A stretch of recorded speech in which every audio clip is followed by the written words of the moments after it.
Vous êtes-vous déjà demandé comment réussir votre vie? Vous êtes-vous déjà demandé: «Mais que veut dire réussir?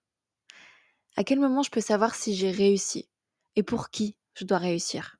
Pour moi ou pour les autres?» Vous l'aurez compris, dans cet épisode de podcast, je vous propose que nous parlions de réussite. Bienvenue! Installe-toi sur cette chaise, juste ici, et lève le nez, lève les yeux, lève le cœur, lève la voix. Que peux-tu contempler de cette place? Moi, quand je m'assois sur cette chaise, je vois un pêle-mêle d'images, de photos, de souvenirs. Je vois des vêtements, des mots, de l'expression. Je vois des tons orange et violets. Je vois aussi des brouillons de moi, de vie, qui m'ont appris beaucoup sur ce que je suis aujourd'hui. Et ce que je vois surtout, ce sont toutes les potentialités de ce que j'ai été, de ce que je suis, de ce que je peux être et veux devenir.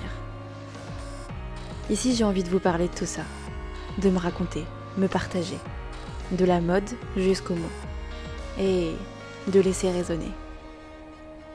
Nous sommes tous des œuvres d'art à créer, à raconter. Nos histoires ont bien plus de liaisons que nous le croyons. Puisque nous sommes tous nos propres artistes, imaginons-nous. Bienvenue sur J'imagine, le podcast. Bonjour à tous, je suis ravie de vous retrouver pour ce nouvel épisode de podcast. J'espère que vous allez bien, que vous avez passé un super week-end. Moi, quand je vous enregistre ce podcast, nous sommes encore le week-end. Il est tard, enfin tard. La nuit est tombée. J'ai mes petites bougies en face de moi. Je suis dans un espace un peu cocon pour venir vous parler de réussite. La réussite, c'est une notion qui nous guide depuis notre enfance. Même si on n'en a pas forcément conscience, dès le départ, quand on est à l'école, il y a cette notion de réussite qui existe. Par le biais des notes, par le biais du parcours scolaire qu'on doit suivre. Quand on est en grande section, on doit réussir telle chose. Quand on est en CP, on doit réussir telle chose. Et si nous réussissons ces choses-là, que nous pouvons continuer d'avancer dans les autres classes. Donc, dès le départ, il y a cette notion de réussite. Même quand on est vraiment petit, avant même d'aller à l'école, mais je trouve qu'à ce moment-là, ça se ressent moins parce qu'il y a pas encore ce système de notes, de bien ou de mal. Parce que vous avez réussi à marcher, vous avez réussi à parler pour la première fois, vous avez réussi enfin, nous avons réussi à parler pour la première fois, à courir pour la première fois, à manger tout seul pour la première fois. Donc il y a plein de systèmes comme ça de réussite, mais qu'on peut plus, accorder selon moi à des succès et à des choses que, OK, nous avons validées et ça veut dire qu'on est en train de grandir. Donc il y a une notion de réussite déjà quand on est tout bébé, mais qui n'est pas la même selon moi que quand on rentre à l'école. Quand on rentre à l'école, elle prend une autre profondeur parce que même si c'est inconscient, elle vient mettre dans notre tête qu'a priori nous avons des choses à réussir. Nous prenons conscience du fait qu'il faut que nous réussissions des choses si nous souhaitons avancer et si nous souhaitons aller plus loin. Quand on est petit, on n'a pas vraiment cette conscience et cette notion. Juste, on apprend à marcher, puis après on apprend à courir et on pose pas vraiment de regard dessus. Cette notion de réussite, elle va continuer aussi au collège. Toujours par le biais, des notes, qui est même encore plus présent que quand nous sommes en primaire ou en maternelle parce que déjà notre cerveau commence à avoir conscience de ce que peut vouloir dire réussir, de ce qui est bien, de ce qui est mal, de, comment on me traite quand j'ai des bonnes notes et quand du coup, a priori, j'ai réussi et comment on me traite quand j'ai des mauvaises notes et qu'a priori, je n'ai pas réussi. Donc on vient poser une autre conscience et un autre regard sur le fait de réussir parce qu'automatiquement, notre cerveau est en train de grandir lui aussi et donc de regarder les choses autrement et de se construire autrement. Et à ce moment-là, il y a même une notion de réussite qui va venir en plus de ce qu'on avait à la maternelle et de ce qu'on avait à la primaire, qui est le fait de réussir socialement. En maternelle et en primaire, c'est vachement moins présent parce qu'on a quand même encore ce côté, insouciant, hem, finalement comme quand on était bébé où on se rendait pas compte que ça a été une super réussite d'avoir réussi à marcher. Quand on est en maternelle et en primaire, selon moi, réussir à se faire des copains, on le voit pas forcément comme une réussite et comme quelque chose de génial. Par contre, quand on va commencer à rentrer au collège et au lycée, là, il va y avoir une vraie pression par rapport à ça. En tout cas, on va se mettre autant de pression que, pour avoir une bonne note en français. Socialement, parce qu'on a envie, nous aussi, de réussir des choses. On a envie de réussir à embrasser le premier garçon, de réussir, à se faire des amis, de réussir à prendre la parole, de réussir à nous aussi se sentir populaire, de réussir à nous aussi se sentir, entourés, de réussir moi aussi, à impressionner mes copains, de réussir moi aussi à être validée par mes copains, à plaire à quelqu'un. Il y a plein, plein, plein, plein de notions de réussite qui vont venir nous envahir en plus des notes et en plus du cursus scolaire et c'est guidé par le besoin de réussite sociale. Toutes ces notions de réussite, que ce soit par rapport au scolaire, par rapport aux notes ou par rapport à la réussite sociale, elles sont souvent guidées par le bien et le mal. Il y a des choses qu'on va identifier comme étant bien et donc on a envie de faire ça, on a envie de coller à cette image-là parce que en se disant que j'ai une super note en français, j'ai pas eu besoin de redoubler, je peux passer en général, au lycée, j'ai pas besoin de faire un bac pro. Vraiment moi c'était le genre de choses qu'on pouvait nous marteler quand j'étais au collège. Si tu bien, si tu as bien réussi, si tu as bien travaillé, tu vas pouvoir faire général, sinon non. Donc il y a cette notion de bien qui va naître sur le côté scolaire et qu'on va commencer à développer, même par rapport au métier auquel on va penser pour la suite. Et il y a cette notion de bien et de mal aussi par rapport au social, par rapport à ce qui nous entoure, par rapport, aux tendances du moment, par rapport aux vibes du moment, parce qu'on a tous été jeunes à des époques différentes et selon les époques auxquelles on a été jeunes, ce sont pas les mêmes codes et les mêmes choses qui sont hyper bien et hyper hype qu'il faut absolument faire pour avoir l'impression de réussir. Mais en tout cas, n'importe quelle génération dans laquelle nous avons vécu finalement, c'est toujours guidé par une notion de bien ou de mal. Ça, c'est identifié comme étant bien pour moi, par la société, par mes amis, par, mes parents, par ma famille, donc j'ai envie de le réussir. Ce qui est identifié comme mauvais par moi, par mes amis, par mes copains de classe, par la société, par ma famille, j'ai pas envie de le faire parce que selon moi, ça va être synonyme du contraire de réussir. En réalité, cette notion de réussite-là, dont je vous parle et que je vous décris, pour moi, elle s'apparente plus à de la compétition, à un concours, quand on a envie d'être le premier de la classe, quand on a envie de bien réussir, pour rendre, fiers papa et maman, quand on a envie d'être mieux que son frère ou que sa sœur, par rapport au bulletin qu'on reçoit, quand on a envie d'être mieux que notre meilleure amie parce que voilà, quand même on a réussi mieux qu'elle, c'est mieux, du coup on est au-dessus d'elle en termes de notes et donc du coup on a l'impression qu'on a vraiment bien réussi. Donc il y a vraiment cette notion de compétition et de concours. Il y a aussi cette notion de besoin de faire partie du moule, de besoin de se sentir appartenir, de besoin de se sentir comme les autres. Parce que si ce que j'identifie comme important en regardant mes copains de classe, moi aussi je le fais, ça veut dire que moi aussi je suis quelqu'un de bien, ça veut dire que moi aussi je suis quelqu'un de tendance, ça veut dire que je suis une meuf cool, que je suis dans la hype du moment, que donc je suis quelqu'un de génial. Donc si je réussis socialement en suivant les codes qui selon moi sont importants, je m'identifie en tout cas comme quelqu'un de cool. Donc du coup, je vais pouvoir faire plein de copains, je vais pouvoir me sentir hyper entourée ou en tout cas, je vais pas me sentir rejetée ni dénigrée par le reste du clan parce que je réussis à faire comme eux. Et en plus de ça, si je réussis à gérer en français, en maths, en histoire, en anglais, peu importe, je vais aussi réussir, dans ce système scolaire, réussir dans les yeux de mes parents, réussir par rapport aux attentes que ma famille et que la société a de moi. Donc j'ai l'impression d'avoir le complet parfait de réussite. Donc vraiment pour moi, cette notion de réussite, elle est vraiment accompagnée de ces notions de concours, de besoin d'appartenir, de compétition. On a vraiment envie en fait de coller au moule et donc on est toujours guidé par ce besoin de réussir ce qui selon nous est important à réussir. Est-ce que là, pendant que je vous parle, il y a des souvenirs qui remontent de quand vous étiez alors en maternelle, je pense que ça va être un peu, quoique on peut avoir des flashs, mais bon, ça commence à faire loin, enfin en tout cas pour la trentenaire que je suis, ça commence à faire vraiment loin.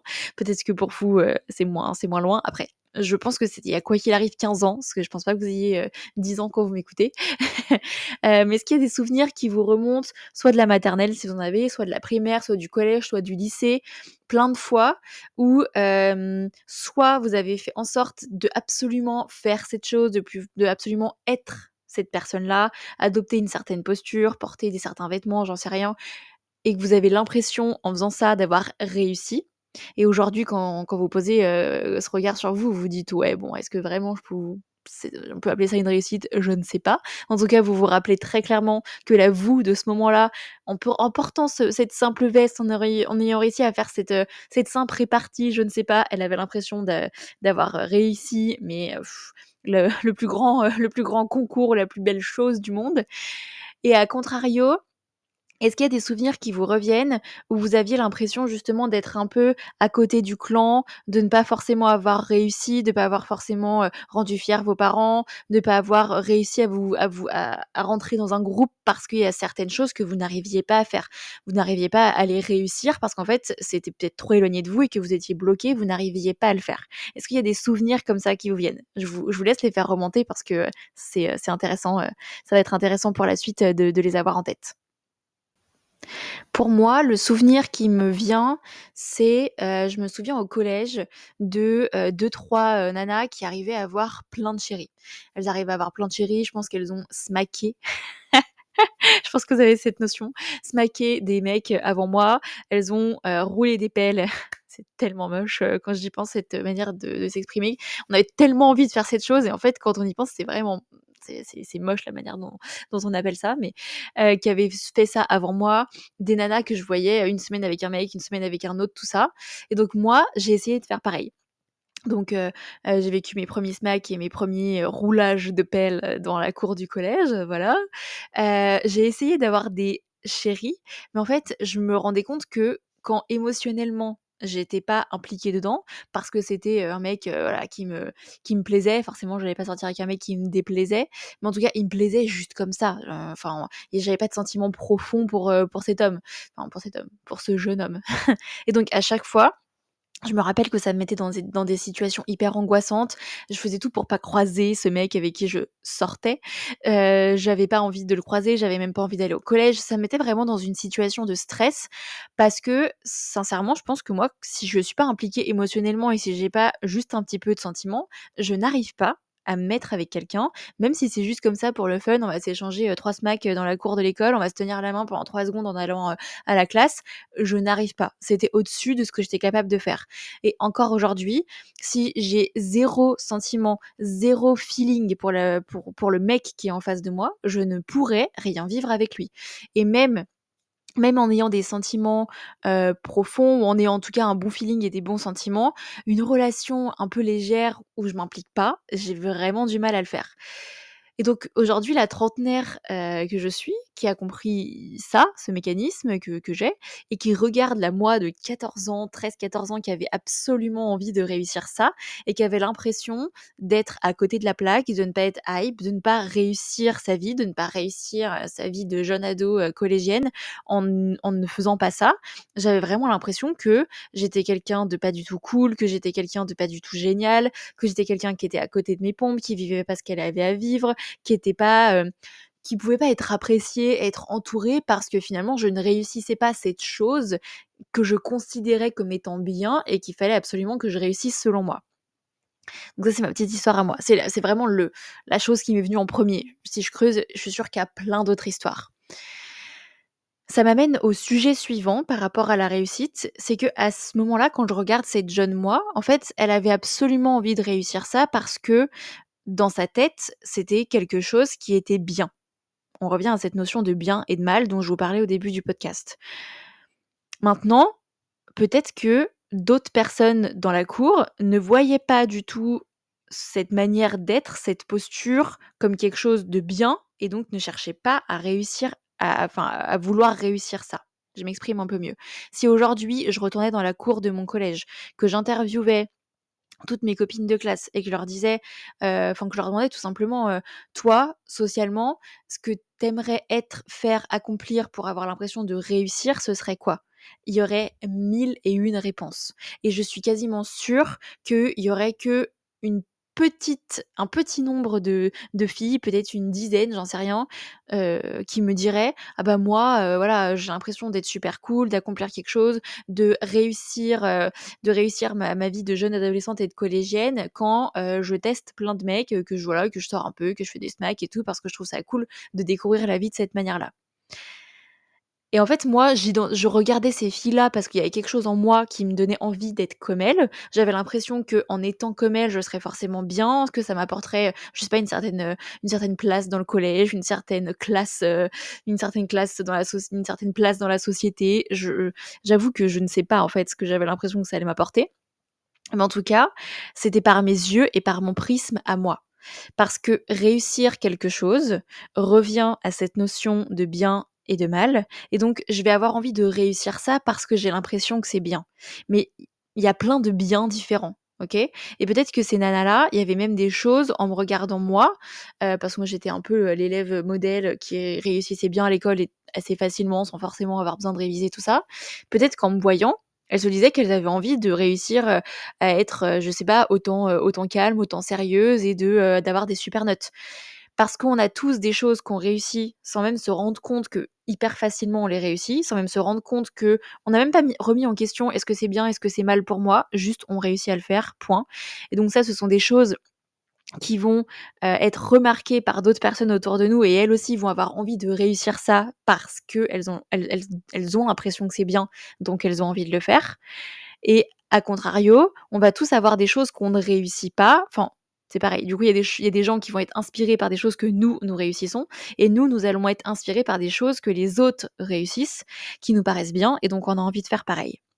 Donc il y a toujours cette notion de bien et de mal, et il y a vraiment cette notion d'observation. J'observe ce qui se passe autour de moi, et par rapport aux attentes que peut avoir ma famille, par rapport aux attentes que peut avoir la société, par rapport à ce que moi j'observe dans le monde et ce qui me paraît important et ce qui me paraît bien, ça va me guider sur mon chemin de cette recherche de la réussite. Et il y a des choses que je vais avoir envie d'accomplir et que je vais avoir envie de réussir, et d'autres, je vais même pas y penser, ça va même pas venir à moi parce que ça résonne pas avec moi. Et donc si ça résonne pas avec moi, c'est que dans un sens, je le considère pas comme étant bien, ou en tout cas, je le considère pas comme étant assez important pour que je donne de mon temps et que je m'investisse pour réussir cette chose-là. Pourquoi c'est très important que je vous dise ça? Parce que dans la réussite, je trouve qu'on jette souvent la pierre sur l'extérieur. Oui, non mais là, j'ai voulu absolument faire ça parce qu'en même temps, c'est mes parents qui ont mis la pression, en même temps, ce sont les attentes de mes parents, nanana. C'est pas totalement faux, OK?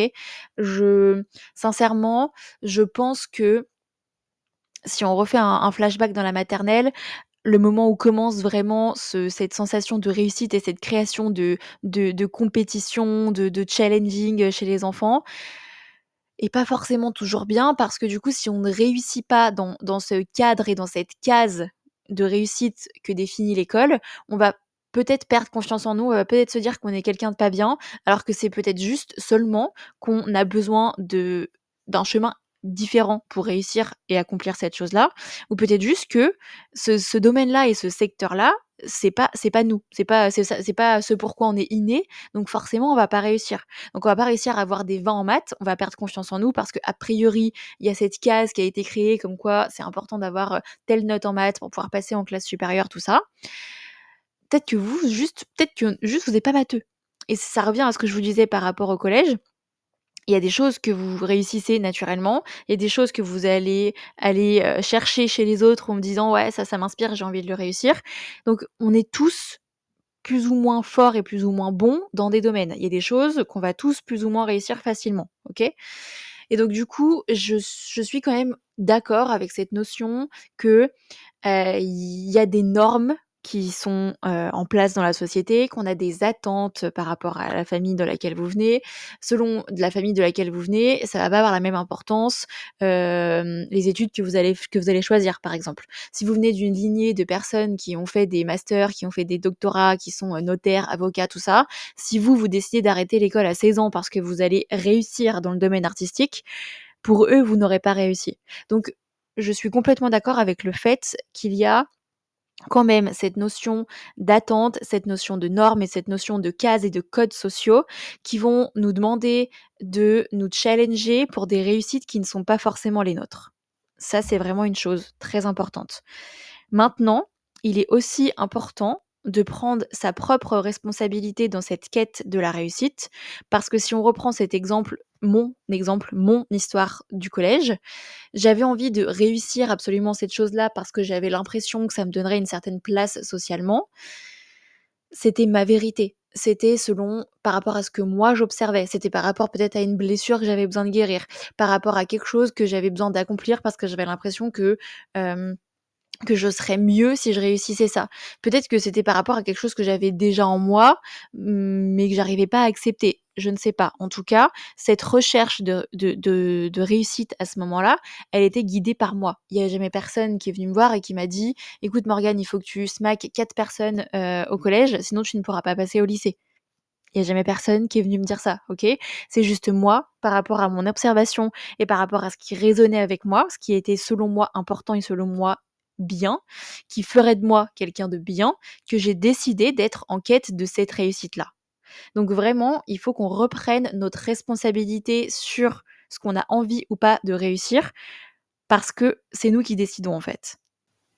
Donc là, ce que je vais vous inviter à faire, et c'est pour ça que je vous ai posé la question de est-ce qu'il y a des souvenirs qui remontent de quand vous étiez en maternelle, en primaire ou au collège, de choses que vous réussissiez facilement, ou plutôt on va aller vers les souvenirs de choses que vous auriez aimé réussir mais vous n'avez pas forcément réussi selon vous. Ça va être intéressant de venir le creuser parce que vous allez peut-être vous rendre compte que c'est encore aujourd'hui une croyance que vous avez, un besoin que vous allez chercher à l'extérieur de manière totalement différente que quand vous étiez au collège parce que du coup vous avez grandi depuis, vous avez mûri et vous faites forcément les choses autrement. Mais en fait, ces souvenirs, s'ils reviennent à vous, c'est que vous avez quand même quelque chose à comprendre là derrière. Moi, s'il est revenu à moi, c'est parce que récemment, je me suis, reposé la question justement par rapport à cette recherche de relations multiples. Est-ce que c'était fait pour moi ou pas? Et je pense qu'après ce podcast, je vais même continuer de creuser parce qu'il y a sûrement d'autres choses que j'ai à comprendre derrière. Donc le fait de vous rappeler de ces souvenirs-là, ça va vous permettre de vous regarder en face, en fait, et de vous dire: «OK, à ce moment-là, j'avais absolument envie de réussir ça. Pourquoi?» Et vraiment, il faut pas le penser comme quelque chose de négatif. Il y a rien de négatif. Dans tout ce que vous avez choisi de faire, il y a jamais rien de négatif. Pourquoi j'avais absolument envie de réussir ça et pourquoi j'ai eu l'impression de ne pas réussir? Est-ce que c'était par un besoin à combler, par une blessure, par une peur? Est-ce que c'est parce que je sentais qu'en moi, j'avais j'avais ce trait de caractère, mais que j'osais pas l'assumer? Est-ce qu'aujourd'hui, du coup, j'ose l'assumer? Est-ce que c'est quelque chose qui aujourd'hui me ressemble et que j'ai envie de réussir et de mettre en place dans ma vie? Voilà, vous allez venir en fait vraiment vous observer et vous dire: «OK, du coup, à ce moment-là, qu'est-ce que j'avais envie de réussir? Pourquoi j'avais envie de le réussir et pourquoi selon moi je n'ai pas réussi à faire ça? À quoi ça répondait et qu'est-ce que ça venait toucher en moi?» Et après vous allez pouvoir faire l'exercice aussi de vous demander: «OK, est-ce que dans ma vie actuelle, il y a des choix que j'ai pris et que je continue de prendre où j'ai l'impression de réussir mais qu'en réalité c'est pas une réussite qui m'appartient?»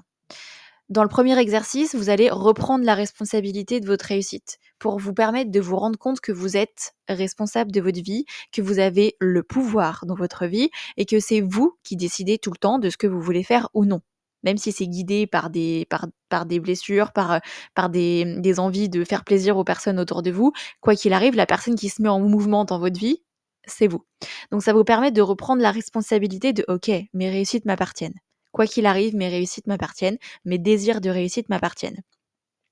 Et donc en second lieu, de venir remettre en question les réussites qui là, actuellement, selon vous, ne vous ressemblent pas ou en tout cas qui sont guidées par, un besoin extérieur ou par des attentes extérieures. Et donc de venir comprendre pourquoi vous avez quand même dit oui à ces réussites-là et est-ce que je peux les nuancer un peu? Est-ce que je peux peut-être carrément arrêter de jouer ce rôle-là parce qu'il ne me correspond pas du tout et donc d'aller sur un autre, un sujet. Naturellement, ça va vous venir en fait, les choses que vous faites aujourd'hui en ayant l'impression de réussir votre vie alors qu'en vérité, c'est pas pour vous que vous êtes en train de le faire. Ça va vous venir naturellement. Donc c'est vraiment les 2 exercices que je vous propose de faire. Pour terminer, j'avais juste envie de vous présenter une conversation entre 3 femmes. Il y a une femme qui va dire: «OK, moi, j'ai réussi ma vie, j'ai un mari super génial, je suis hyper amoureuse de lui, on a 3 enfants, on a une super maison, je travaille que le matin parce que l'après-midi, en fait, je m'occupe de ma maison et c'est hyper important pour moi le soir d'aller récupérer mes enfants et de passer du temps avec eux». Pour moi, j'ai réussi ma vie. OK. La deuxième femme, elle va répondre que, elle vit toute seule, qu'elle est entourée, qu'elle a plein d'amis, qu'elle a plein d'amants, mais qu'en tout cas, elle a choisi de vivre seule. Elle a acheté son premier appartement seule. Elle a monté la hiérarchie, sociale, que maintenant elle est directrice de je ne sais pas quoi et qu'elle s'épanouit dans ça parce que c'est ce qu'elle a toujours rêvé d'accomplir. Donc pour elle, elle a réussi aussi.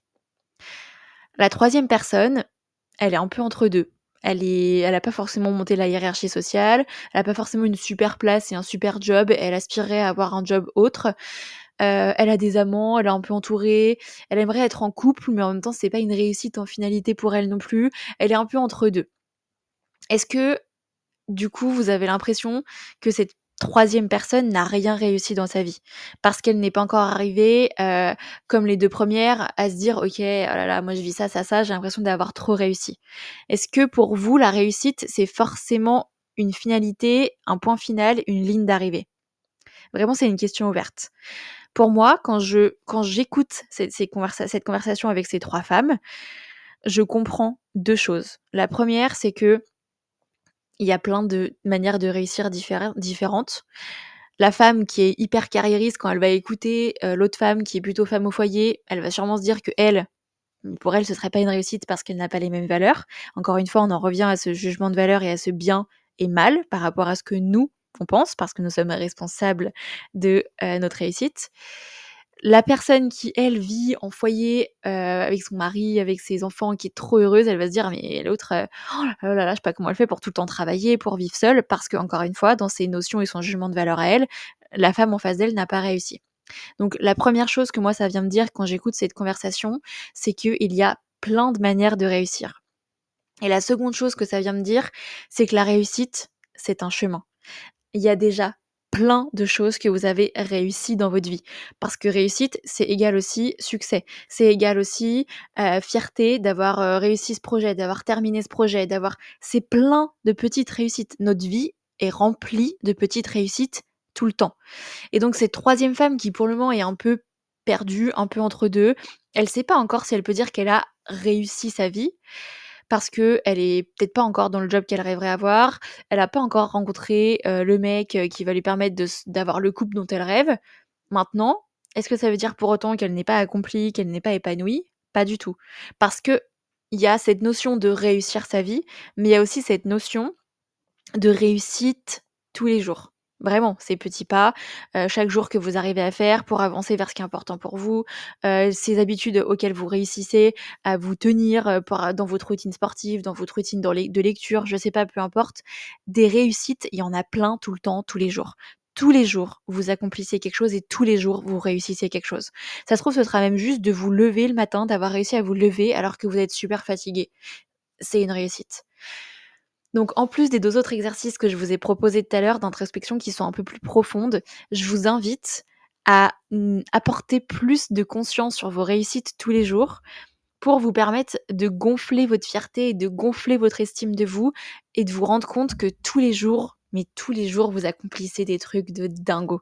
Vraiment, vraiment, je vous connais pas, mais j'en suis certaine. Voilà, j'espère que cette conversation sur la réussite vous aura plu. Pour faire un petit résumé, donc la réussite, c'est quoi? La réussite, c'est, factuellement, c'est quelque chose qu'on a réussi à faire. C'est une tâche qu'on a réussi à accomplir, c'est une vie qu'on a réussi à vivre, par rapport à ce qui est important pour nous. Donc il y a ce côté de: «OK, je suis allée chercher quelque chose et je l'ai eu» et pour moi, c'est le moteur dans la vie. À partir du moment où on est aligné à ce qu'on a envie de réussir, c'est ce qui nous permet d'aller en avant, de nous dépasser, de nous challenger, d'apprendre des choses, de faire ressortir des forces en nous, d'apprendre à nous connaître, vraiment pour moi. Et c'est pour ça que c'est très important de se focuser sur des petites réussites, parce que ça nous permet de nous continuer d'avancer. Pour moi, c'est le sel de la vie. Encore une fois, c'est ma vision. Donc la réussite, factuellement, c'est ça. C'est OK, ça me met en mouvement, j'ai réussi à accomplir quelque chose, je voulais ça, je l'ai eu. La réussite, c'est un jugement de valeur. Il y a une notion de bien, une notion de mal. Et donc, quand on a l'impression que quelque chose est bien, quand on a l'impression que cette chose a une importance pour nous, on va avoir envie d'aller vers ça et de réussir à obtenir cette chose, à être cette personne-là, à avoir cette posture, parce que ça répond à quelque chose qui pour nous est bien, qui pour nous est important, donc on a envie de le réussir. Donc la réussite nous est propre. Nous sommes responsables de notre réussite parce que nous allons avoir envie d'aller réussir des choses qui sont, comme je le disais juste avant, importantes pour nous. Donc c'est pour ça que la personne qui est à notre droite va pas avoir les mêmes réussites que nous, va pas réussir sa vie de la même manière que nous, va pas avoir les mêmes réussites tous les jours comme nous, parce que pour elle, ce qui est bien et ce qui est important, ce n'est pas ce qui est bien et important pour nous. Et donc pour vraiment approfondir toutes ces notions que je vous partage autour de la réussite, je vous propose 3 exercices. Le premier qui est d'aller voir quand vous étiez ado, les choses que vous aviez absolument envie de réussir et selon vous, vous n'avez pas réussi et de pourquoi c'était important pour vous, pourquoi vous aviez envie de le réussir, pourquoi vous avez l'impression que vous ne l'avez pas réussi. Est-ce qu'aujourd'hui c'est des choses que vous aimeriez réussir encore ou pas? La deuxième chose, c'est de remettre en question s'il y a des réussites que vous avez l'impression de vivre et de rechercher alors que c'est pas à vous que vous répondez. Et la troisième chose, c'est d'aller chercher des petites réussites dans vos journées. Et si vous le souhaitez, j'aimerais beaucoup que sur Instagram, vous partagiez en story, en m'identifiant by Morgane Delagnol, quelle est votre plus grande réussite de cette dernière semaine. Je vous fais plein de bisous et je vous dis à très vite.